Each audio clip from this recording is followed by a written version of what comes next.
할렐루야! 복되고 즐거운 거룩한 주일입니다.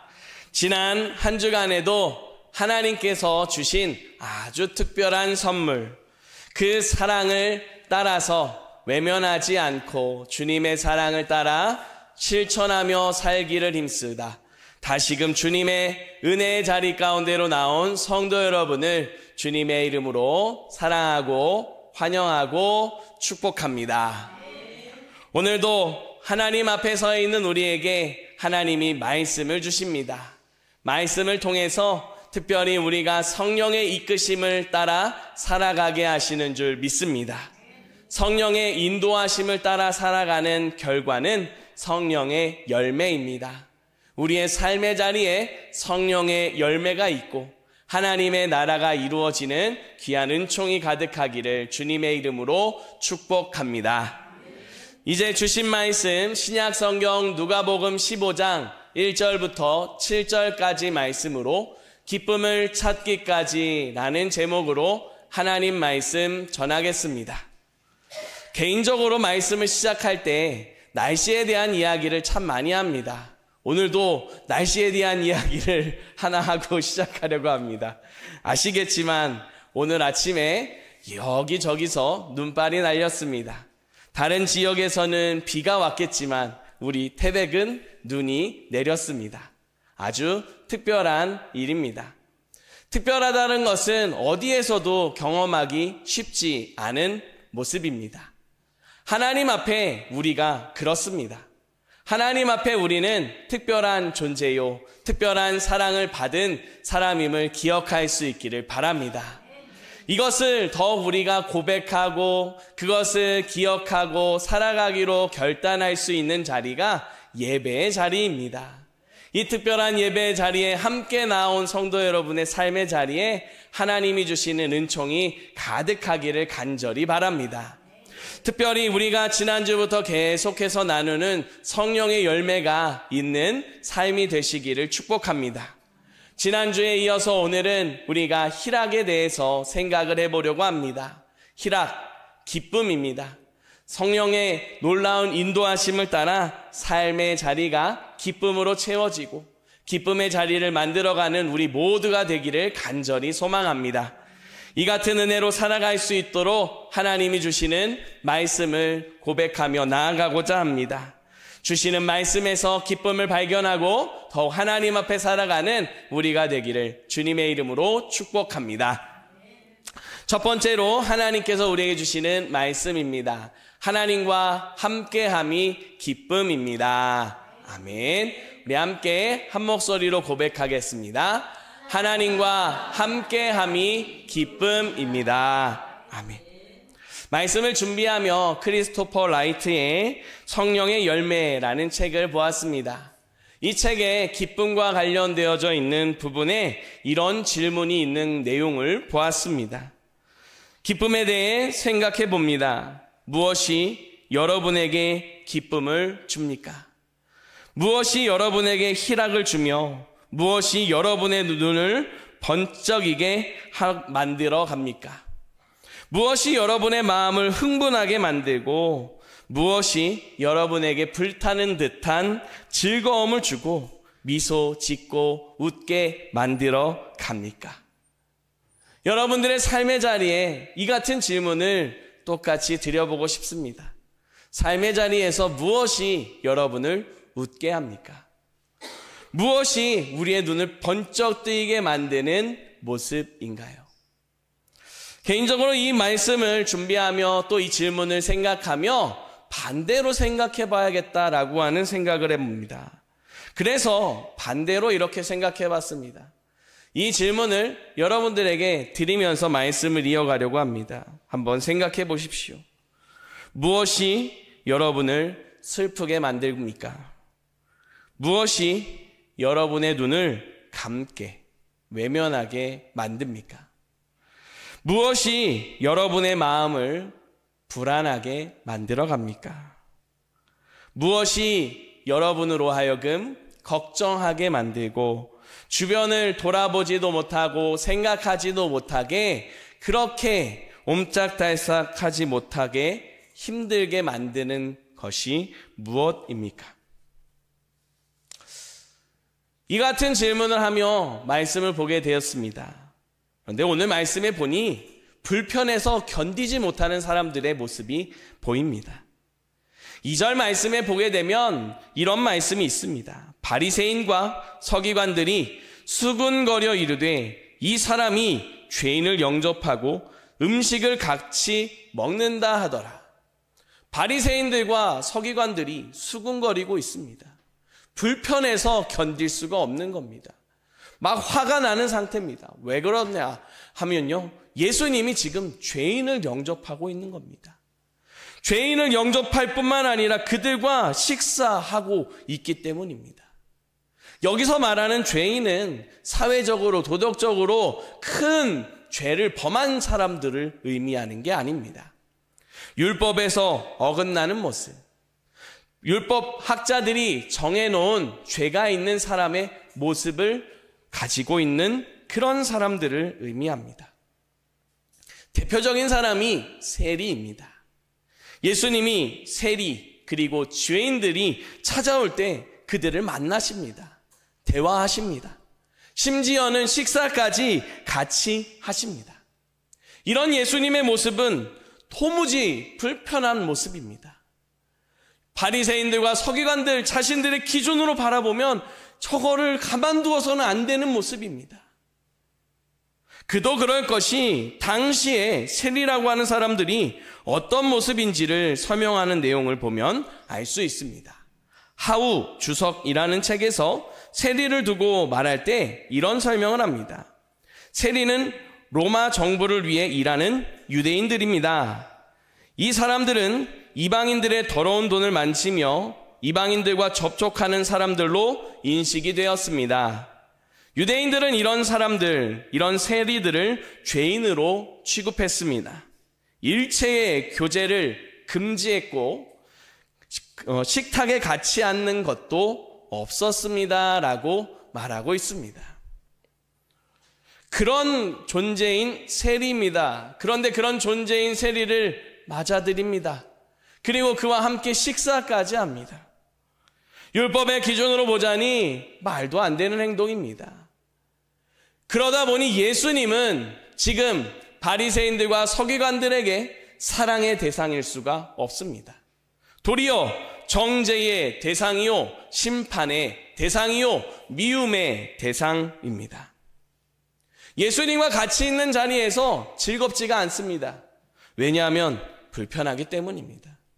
자신들이 정해놓은 규정, 자신들이 알고 있는 율법의 그 판단을 가지고 예수님을 보니 좀처럼 사랑할 수 있는 사람이 아닙니다. 외면해야 되는 사람입니다. 그러니 기쁨이 조금도 일어날 수 없는 모습입니다. 그러나 하나님께서는 이 사람들까지도 기뻐하기를 바라십니다. 성경 말씀을 읽어보면 곳곳에서 성경에서 우리에게 말씀합니다. 기뻐하라, 기뻐하라, 기뻐하라 라고 말씀하시는 것을 봅니다. 그 기쁨이 바로 희락입니다. 우리의 삶의 자리에 희락 있는 모습으로, 기쁨 있는 모습으로 살기를 바라시는 주님의 마음을 믿으시기 바랍니다. 그런 기쁨 안에 살아가지 못하는 자들, 그런 자들을 바라보면 주님께서는 안타까워하십니다. 그리고 무엇이 기쁨인지를 가르쳐 주십니다. 하나님의 숨결이라는 책에서 이 기쁨과 관련되어져 있는 부분을 보다 한 예화를 보았습니다. 어떤 목사님의 어린 시절의 경험을 적어 놓은 내용입니다. 어린 시절 가족과 함께 동물원에 갔습니다. 아버지의 손을 잡고 이곳 저곳을 다니며 여러 동물들을 보고 또 놀이기구들도 봅니다. 즐거웠습니다. 한참 그렇게 즐거워하고 있는 중에 아버지의 손을 놓쳐버렸습니다. 아버지가 눈에 보이지 않고 아버지의 손길이 느껴지지 않자 즐거워하던 동물들, 즐거워 보였던 놀이기구들이 더 이상 즐거움의 대상이 아니었습니다. 마음에는 불안으로 가득했고 마음에는 걱정과 두려움이 또 슬픔이 가득했습니다. 그러던 중에 미아 보호소에서 아버지를 다시 만나게 됐습니다. 손을 붙잡고 나니까 다시 행복해지기 시작했습니다. 아버지가 눈에 보이지 않으니 또 아버지의 손길이 느껴지지 않으니 불안해졌습니다. 즐거움이 사라졌습니다. 기뻐할 수가 없습니다. 기뻐할 수 있는 자리에 있음에도 기뻐할 수 없습니다. 왜 그렇습니까? 아버지가 없기 때문입니다. 아버지의 손길이 느껴지지 않았기 때문입니다. 그만큼 아버지는 소중한 존재였습니다. 또한 소중한 그 이유는 사랑하는 존재이기 때문입니다. 사랑하는 아버지가 함께 있기 때문에, 사랑하는 아버지의 손을 느낄 수 있기 때문에, 그래서 즐거워할 수 있었고 기뻐할 수 있었던 겁니다. 그러다 아버지의 존재가 사라지게 되니까 정말 아버지가 나에게 얼마나 소중한지, 내가 아버지를 얼마나 사랑한지를 느끼게 되고, 다른 것들은 눈에 보이지 않은 그런 경험을 한 내용이 있습니다. 사랑하는 성도 여러분, 우리의 삶을 비춰봅니다. 앞선 질문들을 다시 한번 생각해 봅니다. 기쁨의 자리에 있다고 해서 기쁠 수 있는 게 아닙니다. 즐거운 자리에 있음에도 불구하고 즐겁지 않을 수가 있습니다. 정말 우리를 즐겁게 만드는 그 무언가, 본질적인 것이 없다면 아무리 기쁨의 자리에 있어도 불안하고 괴롭고 힘들 뿐입니다. 하나님께서는 이 같은 것에 대해 분명하게 가르쳐 주십니다. 하나님과 함께하는 것이 우리 삶의 기쁨이다 라고 하는 사실을 가르쳐 주십니다. 사랑하는 성도 여러분, 하나님과 함께하는 것이 기쁨임을 믿으시기 바랍니다. 하나님이 나와 함께 계시기에 즐거움을 고백하는, 찬양하는 이 은혜가 이 한 주간 있기를 간절히 바랍니다. 나아가 우리 삶에 그 주시는 기쁨이 우리를 통해 다른 이들에게도 전해지는 그런 주님의 마음이 전파되는 귀한 한 주간이 될 수 있기를 주님의 이름으로 축복합니다. 두 번째로 우리에게 주시는 하나님의 말씀입니다. 하나님은 기쁨을 찾기까지 쉬지 않으십니다. 아멘. 우리 함께 다시 한번 고백하겠습니다. 하나님은 기쁨을 찾기까지 쉬지 않으십니다. 아멘. 하나님을 사랑하고 주님과 함께 하는 그 모습에 기쁨이 있습니다. 그러나 하나님을 사랑하는 데서 오는 기쁨, 하나님과 함께하는 데서 오는 기쁨, 그것이 우리의 기쁨이 되기 전에 하나님의 기쁨이라는 사실을 우리는 기억해야 합니다. 오늘 말씀에 보면 잃은 양 한 마리를 찾아 헤매이는 목자의 모습이 그려집니다. 그 비유의 말씀에 보면 어떤 사람이 양이 100마리가 있습니다. 그런데 그 중에 하나를 잃었습니다. 그래서 이 한 마리를 찾기 위해서 99마리를 둔 상태로 길을 나섭니다.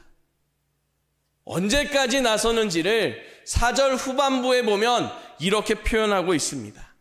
그 잃은 것을 찾아내기까지 찾아다니지 아니하겠느냐라고 말씀합니다. 잃은 것을 찾아내기까지. 찾기 전에는 돌아가지 않는 겁니다. 찾을 때까지 돌아다니는 겁니다. 양이 길을 잃고 나면, 양이 물 위에서 떨어지고 나면 굉장히 위험합니다. 언제든지 맹수가 달려들어서 먹이로 잡아먹어도 이상하지 않은 모습입니다. 더불어서 어디에 양식이 있는지, 어디에 물이 있는지 찾기도 어려운 모습입니다. 맹수를 피한다 해도 목말라, 그리고 배가 고파 죽을 위험이 도사리고 있는 상태입니다. 이런 양이 어디 있는지 알 수도 없습니다. 불분명합니다. 그러나 이 양이 죽기 전에 찾고자 하는 마음을 가지고 목자가 달려갑니다. 내버려둔 99마리가 소중하지 않다는 게 아닙니다. 이 한 마리가 얼마나 소중한지를 보여주는 겁니다. 이 한 마리의 의미가 자기 목자에게 얼마나 큰지를 보여주는 겁니다. 이것을 통해서 하나님께서는 우리 사람을 대하는 그 마음을 보여주십니다. 하나님은 우리 한 사람 한 사람을 몹시 사랑하십니다. 너무나도 사랑하십니다. 그 사랑 때문에 그 아들을 우리에게 주셨습니다. 오늘은 종려주일입니다. 예수님께서 나귀를 타고 겸손하게 예루살렘을 입성하신 날을, 그것을 기념하는 날입니다. 그러면 왜 예수님이 나귀를 타고 예루살렘에 들어가셨습니까? 하나님이시며 왕이시며 찬송받게 합당하신 예수님이 왜 나귀를 타셨고 왜 십자가를 향해서 가셨습니까? 하나님의 사랑 때문입니다. 그 사랑을 알지 못하고 길을 헤매이는 양과 같은 모습이 우리들의 모습입니다. 이 양을 찾을 수 있는 방법이 십자가밖에 없으니 그 양을 찾아내기까지 자기의 목숨을 내어주고 자기의 모든 것을 내어주는 것이 바로 하나님의 마음입니다. 이런 사랑을 받고 있습니다. 그러니 우리의 마음속에 얼마나 든든함이, 얼마나 감사함이, 얼마나 큰 기쁨이 자리해야 하겠습니까? 그런 기쁨을 고백하며 주님 앞에 살기를 바라시며 주님께서 양을 찾아 나서고 있는 모습을 보여주십니다. 주님께서는 길을 잃은 죄인 한 사람이 회개하기를 기뻐하셨습니다. 양을 찾아가는 그 목자의 심경을 죄인 한 사람이 회개하는 것을 통해 보여주시는데 7절 말씀에 보면 이렇게 말씀합니다. 우리 같이 한 목소리로 읽어보겠습니다. 내가 너희에게 이르노니 이와 같이 죄인 한 사람이 회개하면 하늘에서는 회개할 것 없는 의인 아홉으로 말미암아 기뻐하는 것보다 더하리라. 아멘. 잃은 양을 찾는 게 기쁨이라고 말하고 있습니다. 그런데 그 기쁨이 얼마나 큰지 99마리를 찾은 그것을 소중하게 여기는 그 마음보다 더 큰 기쁨이 임한다라고 표현하고 있습니다. 앞서 말씀드렸지만 목자가 잃은 양을 찾아내기까지 그 길을 나서고 있습니다. 지금 이 말씀과 연결해서 생각해 봅니다. 하나님께서는 한 영혼의 그 살아나는 그 기쁨, 하나님의 그 기쁨을 찾아내기까지 쉬지 않으시고 역사하시고 일하시고 계심을 분명히 깨닫게 해주는 말씀입니다. 사랑하는 성도 여러분, 하나님이 지금 이렇게 쉬지 않고 일하고 계심을 믿으시기 바랍니다. 우리를 찾으시고 우리 안에 더욱 하나님의 기쁨이 더욱 이루어지기를 바라며 쉬지 않고 일하시는 그 주님의 은혜 앞에 살아갈 수 있기를 축복합니다. 그 은혜로 살아가는 사람은 하나님의 기쁨을 함께 고백하며 찬양합니다. 5절에 보게 되면 이 양을 찾은 목자의 모습을 이렇게 표현하고 있습니다. 또 찾아낸 즉 즐거워 어깨에 메었다라고 표현합니다. 양을 드디어 마침내 찾았습니다. 너무 즐거운 나머지 가서 그 양을 부둥켜 안습니다. 그리고 그 양을 어깨에 짊어지고 오는 모습입니다. 또 한편으로는 이 양이 지금 어깨에 맬 수밖에 없는 그런 아파하고 힘겨워하는 그런 모습인지도 모릅니다. 그 모습이 아프고 상처나고 쓰러져 있어도 상관없습니다. 찾은 게 기쁩니다. 그리고 그 기쁨과 즐거움을 양도 고백할 수 있도록 어깨에 들쳐매고 집으로, 우리로 향합니다. 우리에 도착해서는 양에게 먹을 것을 주고 이 양이 회복할 수 있도록 보살펴 줍니다. 그렇게 양은 목자의 즐거움을 깨닫게 됩니다. 하나님의 기쁨으로 살아가는 우리, 양인 우리도 마찬가지입니다. 하나님은 우리를 찾으신 것에 대해, 하나님은 우리를 기뻐하시는 것에 대해 쉬지 않으시고 더욱 그 기쁨이 커져가는 역사를 이루고 계십니다. 하나님만이 기뻐하시는 것이 아니라 우리가 그 기쁨을 누리고 우리가 그 기쁨을 찬송하는 은혜가 있기를 바라시며 인도하고 계심을 믿으시기 바랍니다. 이 한 주간 우리의 삶의 자리에 하나님이 함께 계십니다. 하나님이 우리의 삶의 자리에 기쁨을 찾기까지 쉬지 않으시고 역사하십니다. 이것을 믿고 주님과 살아가는 믿음의 한 주간이 될 수 있기를 바랍니다. 무엇보다 우리를 위해 자기 몸을 내어주신 그 주님의 사랑을 기억하며 주님 앞에 설 수 있기를 바랍니다. 예수님이 십자가에서 죽으시며 우리를 살리시고 우리를 찾게 되기까지 쉬지 않고 힘들지만 아프지만 그 걸음을 계속 내디디셨습니다. 그 걸음을 통해 마침내는 우리를 살리실 뿐 아니라 우리를 회복하시고 우리를 더욱 주님 앞에 찬양하는 존재로 서게 해 주셨습니다. 이 같은 주님의 사랑을 깊이 묵상하며 더욱 예수 그리스도의 사랑을, 하나님의 기쁨을 우리의 삶으로 증거하는 귀한 모습이 될 수 있기를 바랍니다. 그런 삶을 살아가는 사람의 모습은, 얼굴은 어떤 모습일까요? 얼굴이 밝은 모습일 겁니다. 힘이 들어도 어쩌면 상황이 여의치 않아도 하나님이 주신 즐거움이 있기 때문에, 마음속에서 즐거움이 일어나기 때문에 얼굴이 밝고 빛이 날 겁니다. 우리가 힘이 있기 때문이 아니라, 우리가 건강하기 때문이 아니라, 우리가 무언가를 가진 것이 많기 때문이 아니라 하나님이 주신 내면의 기쁨이 있기 때문에 우리의 얼굴에, 우리의 삶에 밝은 빛이, 미소가 있는 그런 귀한 한 주간이 될 수 있기를 주님의 이름으로 축복합니다. 기도드리겠습니다. 하나님 감사합니다. 우리를 사랑하시어 우리를 살리기 위해 그 걸음을 쉬지 않으셨음을 감사합니다. 주님의 사랑, 주님의 쉬지 않으신 그 역사하심 때문에 우리가 살 수 있게 되었습니다. 우리가 하나님의 기쁨을 누리며 살아갈 수 있게 되었습니다. 하나님, 이것을 기억하며 주님과 함께함을 기뻐하게 하시고 주님이 주신 기쁨을 삶으로 고백하고 증거하는 우리가 될 수 있도록 은혜 베풀어 주시옵소서. 주의 은혜 속에 살게 하심을 감사하며 예수 그리스도의 이름으로 기도드립니다. 아멘.